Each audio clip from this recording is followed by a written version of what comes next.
നമുക്ക് ഇനി ക്യാമ്പുകളിലേക്കൊന്ന് പോയി നോക്കാം. ദീപക് മോഹൻ നമുക്കൊപ്പമുണ്ട്. ദീപക് മോഹൻ, കഴിഞ്ഞ ദിവസം രേഖകൾ ഇല്ലാത്തവർക്ക് അല്ലെങ്കിൽ രേഖകളെല്ലാം പോയ മനുഷ്യരാണ് ക്യാമ്പുകളിലുള്ളത്. അവർക്കായിട്ടുള്ള പ്രത്യേക ക്യാമ്പാണ് അവിടെ സന്നദ്ധമാക്കിയത്. അതിൽ എങ്ങനെയാണ് ഇപ്പോൾ പ്രവർത്തനങ്ങൾ മുന്നോട്ട് പോകുന്നത്? എത്ര പേർക്ക് ഇതിനകം സഹായം എത്തിക്കാൻ കഴിഞ്ഞു? സുജയ പാർവതി, അതായത് ഇന്നലെയും മിനിഞ്ഞാന്നുമാണ് ദുരന്തബാധിതരായ ആളുകൾക്ക് അവരുടെ രേഖകൾ നൽകുന്നതിനായി പ്രത്യേകം ക്യാമ്പുകൾ സംഘടിപ്പിച്ചത്. നമുക്കറിയാം 400ഓളം വീടുകളാണ് നഷ്ടപ്പെട്ടത്.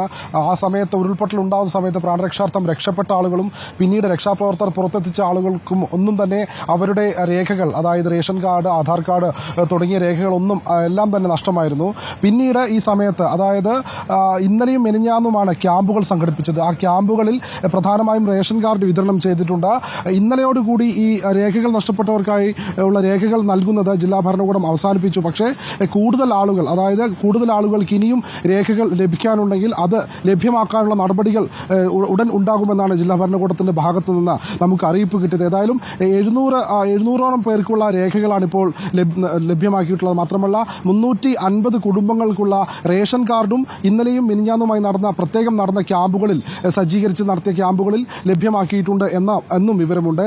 ഏതായാലും കൂടുതൽ ആളുകൾ, അതായത് ഈ ദുരന്ത ബാധിതരായിട്ടുള്ള ആളുകളുണ്ട്. അവരിൽ പലരും ഈ രേഖകൾ നഷ്ടപ്പെട്ടതുമായി ബന്ധപ്പെട്ട് ജില്ലാ ഭരണകൂടവുമായി ബന്ധപ്പെടാത്ത ആളുകളുണ്ട്.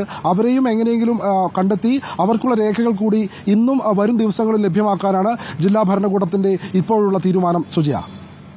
ദീപക് മോഹനാണ് ക്യാമ്പിൽ നിന്നുള്ള വിവരങ്ങൾ നൽകിയത്. തെരച്ചിൽ ഒരു ഭാഗത്ത് പുരോഗമിക്കുന്നു, മറുഭാഗത്ത് ക്യാമ്പുകളിലുള്ള ഒരുക്കങ്ങൾ നടക്കുന്നു. അതോടൊപ്പം തന്നെ ഇപ്പോൾ വിദഗ്ധ സംഘത്തിന്റെ പരിശോധന നടക്കുന്നു. പ്രഭവ കേന്ദ്രമായ മഴനിഴൽക്കാടുകൾ നിൽക്കുന്ന പുഞ്ചിരിമട്ടത്തിന് മുകളിലുള്ള ഭാഗത്തേക്ക് ഇപ്പോൾ വിദഗ്ധ സംഘം നീങ്ങിയിരിക്കുകയാണ്. അവർ നൽകുന്ന റിപ്പോർട്ടിന്റെ അടിസ്ഥാനത്തിലായിരിക്കും പുനരധിവാസം അടക്കമുള്ള കാര്യങ്ങളിൽ തീരുമാനം എടുക്കുക.